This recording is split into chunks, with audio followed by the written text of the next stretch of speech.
जय हिंद साथियों, future classes YouTube channel पर आप सभी का स्वागत है। आज जो डिस्कशन करेंगे वो ऑफिसर एकेडमी टीम के द्वारा लिखित पुस्तक एनसीईआरटी 360 डिग्री क्लास 6 to 12 विज्ञान, तो इसी बुक से कक्षा 6 का अध्याय 2 का डिस्कशन करेंगे, जो सभी एग्ज़ाम के लिए बहुत ही महत्वपूर्ण है।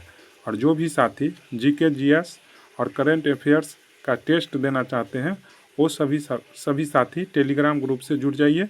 टेलीग्राम ग्रुप का लिंक कमेंट बॉक्स में है, ठीक है। तो आज की कक्षा को जो है कि प्रारंभ करते हैं।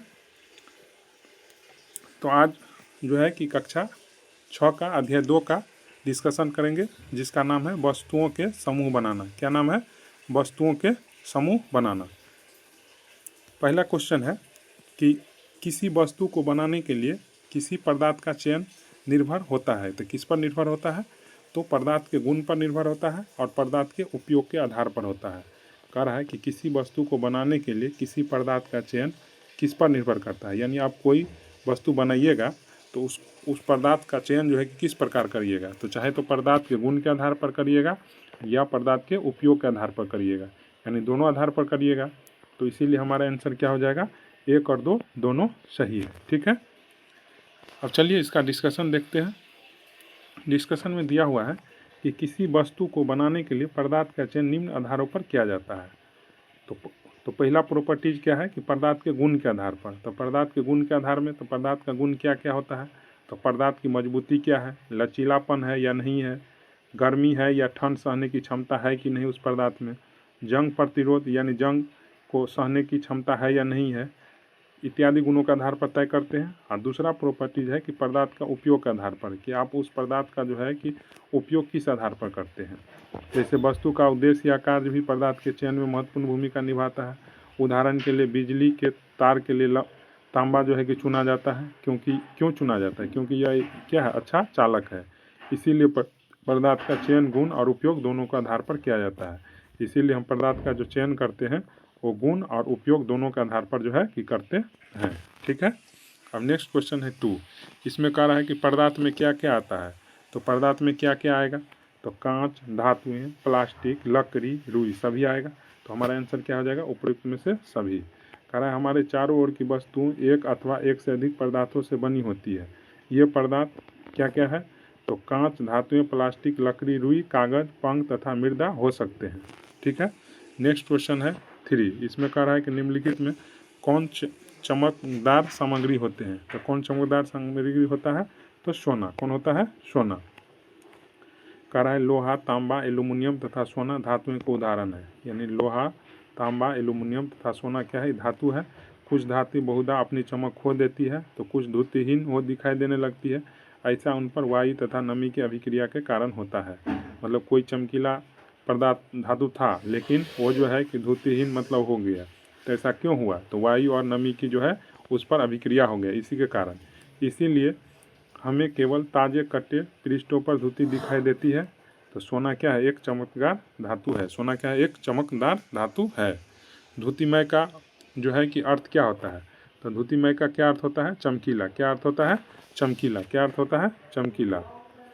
करा धुतिमय शब्द का अर्थ होता है चमकदार या चमक वाला। यह शब्द धुति से बना है जिसका अर्थ होता है प्रकाश, चमक या तेज होता है। इसीलिए चमकीला शब्द धुतिमय का सही अर्थ बताता है। अब नेक्स्ट क्वेश्चन है 5। इसमें कह रहा है कि कठोर पदार्थ कहा जाता है। कठोर पदार्थ किसको बोल सकते हैं? जिसको दबाने में जो है कि मुश्किल हो, जिसको संपीड़न करना मतलब कठिन होता है। तो यानी दोनों हो जाएगा। इसीलिए हमारा आंसर क्या हो जाएगा? ए और बी दोनों, ठीक है। अब देखिए कह रहा है कि कठोर पदार्थ के बारे में बताया गया है। कठोरता के बारे में, जब आप विभिन्न पदार्थों को अपने हाथ से दबाते हैं तो उनमें कुछ को दबाना मतलब संपीड़ित करना कठिन होता है, जबकि कुछ अन्य सामग्री को संपीड़ित हो जाते हैं। जैसे धातु की एक चाबी लीजिए तथा इसे लकड़ी, एल्यूमिनियम, पत्थर का टुकड़ा, कील, मोमबत्ती, चाक, अन्य कोई पदार्थ अथवा वस्तु के पृष्ठ को खरोचने का प्रयास कीजिए। तो आप क्या महसूस करेंगे? तो कि कुछ को जो है कि हम आसानी से खरोच सकते हैं, जबकि कुछ अन्य पदार्थ को इतनी आसानी से नहीं खरोचा जा सकता है।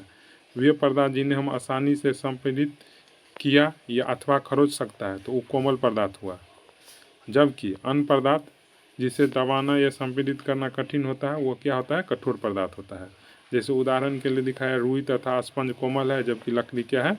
कठोर है, ठीक है। अब नेक्स्ट क्वेश्चन है 6। इसमें कह रहा है कि निम्नलिखित में कौन जो है कि धातु नहीं है। तो कौन धातु नहीं है? तो सोना, लोहा, चांदी धातु है, लकड़ी क्या है? ये धातु नहीं है। तो लकड़ी क्या है? एक पदार्थ है। लकड़ी क्या है? एक पदार्थ है। ठीक है। नेक्स्ट क्वेश्चन है 7। इसमें कह रहा है कि निम्नलिखित में असत कथन की पहचान करें। कौन सा कथन असत है? कह रहा है पदार्थ जिसे संपीड़ित करना कठिन हो उसको कठोर पदार्थ बोलते हैं। तो हाँ, कठोर पदार्थ बोलते हैं। पदार्थ जिसे संपीड़ित करना आसान एवं जिसे खरोंचा आसानी से जा सकता है उसको कोमल पदार्थ कहते हैं। तो हाँ, ऐसा कहते हैं। धातु में हमेशा चमक बनी रहती है? नहीं, धातु में हमेशा जो है कि चमक बनी नहीं रहती है।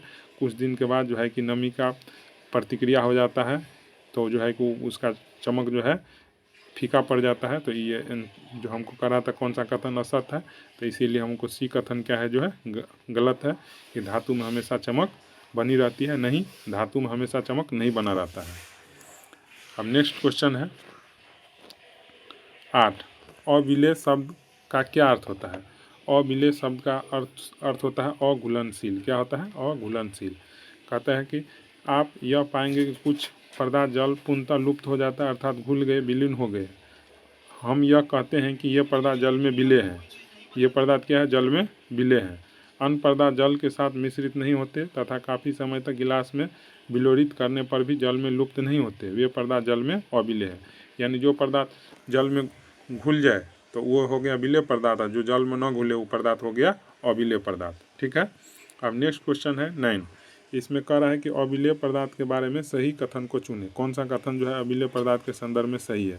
तो कह रहा है तो यह जल में आसानी से घुल जाते हैं। नहीं, ये विलेय पदार्थ का गुण है।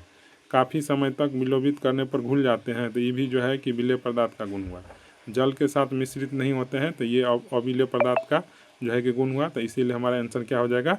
सी। आंसर हमारा क्या हो जाएगा? सी। ठीक है। अब नेक्स्ट क्वेश्चन है 10। इसमें कह रहा है निम्नलिखित में कौन विलेय पदार्थ का उदाहरण है? तो विलेय पदार्थ का उदाहरण क्या है? नमक, वॉशिंग पाउडर, चीनी, ये सभी क्या है? जल में आसानी से घुल जाता है। तो इसीलिए हमारा आंसर क्या हो जाएगा? उपरोक्त में से सभी। 11 क्वेश्चन है कि निम्न कथनों पर विचार कीजिए कि कौन सा कथन जो है कि इसमें सही है। कह रहा है सभी तरल जल में मिश्रित होते हैं।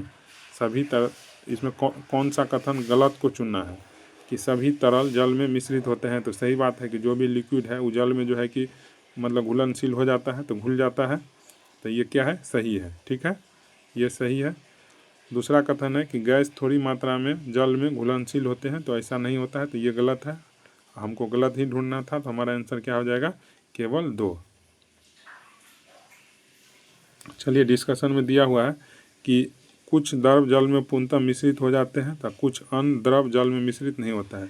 माने कुछ द्रव जल में तो पूर्णतः मिश्रित भी हो जाता है, कुछ नहीं भी होता है।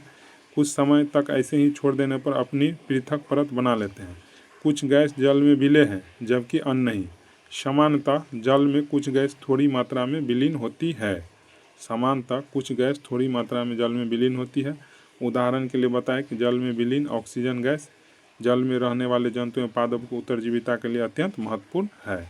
अब नेक्स्ट क्वेश्चन है 12। इसमें कह रहा है कि निम्नलिखित में कौन सही विकल्प है? ठीक है। तो कह रहा है कि पहला, किरोसिन तेल जल में विलय हैं। तो नहीं, किरोसिन तेल जल में जो है कि विलय नहीं है, यानी घुलनशील नहीं है। तो ये गलत है। कह रहा है शहद जल में विलय है। तो ये कथन जो है कि सही है। तो हमारा आंसर क्या हो जाएगा? केवल 2। केवल 2। 13 दिया हुआ है कि निम्नलिखित में गलत कथन को जो है कि चुनना है। ठीक है। तो कह रहा है सरसों का तेल जल में विलय है, कि सरसों का तेल जो है कि जल में पूरी तरह घुल जाता है। तो ऐसा नहीं होता है, तो ये गलत है। नींबू का रस जल में अविलेय है। नहीं, अविलेय नहीं, विलेय है। तो ये भी गलत है। तो आंसर हमारा क्या हो जाएगा? दोनों। अब चलिए इसका डिस्कशन देख लेते हैं। कह रहा है कि सिरका, नींबू का रस, सरसों का तेल एवं नारियल का तेल, मिट्टी का तेल अथवा अन्य किसी द्रव के नमूने एकत्र कीजिए। कांच का गिलास लीजिए, इसे आधा जल से भरिए। अब इसमें चम्मच भरकर कोई द्रव मिलाइए और भली भांति विलोपित कीजिए। इसे 5 मिनट के लिए छोड़ दीजिए। परीक्षण कीजिए कि क्या यह द्रव जल के साथ मिश्रित हो जाता है। तो सरसों का तेल अथवा नारियल का तेल, मिट्टी का तेल अविलेय है, जबकि सिरका, नींबू का रस क्या है? विलेय है। यानी सिरका, नींबू जो है कि जल में क्या हो जाता है? आसानी से घुल जाता है। अब नेक्स्ट क्वेश्चन है 14। इसमें कह रहा है निम्नलिखित में असत कथन को ढूंढना है। कह रहा है उन पदार्थ या सामग्रियों जिनसे होकर वस्तुओं को देखा जा सकता है उसे अपारदर्शी बोलते हैं, नहीं उसको पारदर्शी बोलते हैं। तो यही असत है, हमको जो है कि असत कथन ढूंढना था, तो यही आंसर हो जाएगा। जिनसे होकर आप वस्तुओं को नहीं देख सकते हैं उसे अपारदर्शी कहते हैं, तो ये कथन सही है। लकड़ी एक अपारदर्शी वस्तु है, तो ये भी सही है। ऐसा पदार्थ जिनसे होकर वस्तु को देख तो सकते हैं परंतु स्पष्ट रूप से नहीं, तो उसको क्या बोलते हैं, पारभासी बोलते हैं, तो ये भी सही है। तो हमको गलत ढूंढना था, तो पहला ही गलत है, तो इसीलिए आंसर क्या हो जाएगा, ये। ठीक है, यानी कहने का अर्थ ये है जिसको हम आसानी से जो है कि हर पार देख सकते हैं तो उसको पारदर्शी बोलते हैं। जिसको जो है कि वस्तु को स्पष्ट रूप से नहीं देख सकते हैं तो उसको पारभासी बोलते हैं, और जिसे कुछ भी नहीं देख सकते हैं उसको अपारदर्शी बोलते हैं। अब नेक्स्ट क्वेश्चन है 15। इसमें कह रहा है वे पदार्थ जिनके द्वारा वस्तु को स्पष्ट रूप से देखा जा सकता है क्या कहलाता है, तो उसको पारदर्शी बोलते हैं। क्या बोलते हैं, पारदर्शी बोलते हैं। 16 है कि पारभासी पदार्थ कौन सा नहीं है, तो पारभासी पदार्थ कौन सा जो है कि नहीं है, तो मोटी लकड़ी नहीं है, ये अपारदर्शी है। मोटी लकड़ी क्या है, अपारदर्शी है। कह रहा है कांच, जल, वायु तथा कुछ प्लास्टिक पारदर्शी पदार्थ के उदाहरण हैं। ठीक है, और नेक्स्ट डिस्कशन में दिया हुआ है कि प्रायः दुकानदार बिस्किट, मिठाइयाँ तथा अन्य खाद्य पदार्थों को कांच अथवा प्लास्टिक के पारदर्शी पात्रों में रखना अधिक पसंद करते हैं। मोटी लकड़ी पारभासी पदार्थ नहीं है क्योंकि यह अपारदर्शी पदार्थ है। मक्खन का पेपर क्या है, यानी जो मक्खन का पेपर है वो कौन सा अति होगा, तो पारभासी होगा। क्या होगा, पारभासी होगा। ठीक है, तो आज का डिस्कशन यहीं पर समाप्त होता है। आशा करते हैं आप सभी दोस्तों को अच्छा लगा होगा। अच्छा लगा हो तो अपने दोस्तों के पास शेयर कीजिए, लाइक कीजिए, चैनल को सब्सक्राइब कीजिए। धन्यवाद।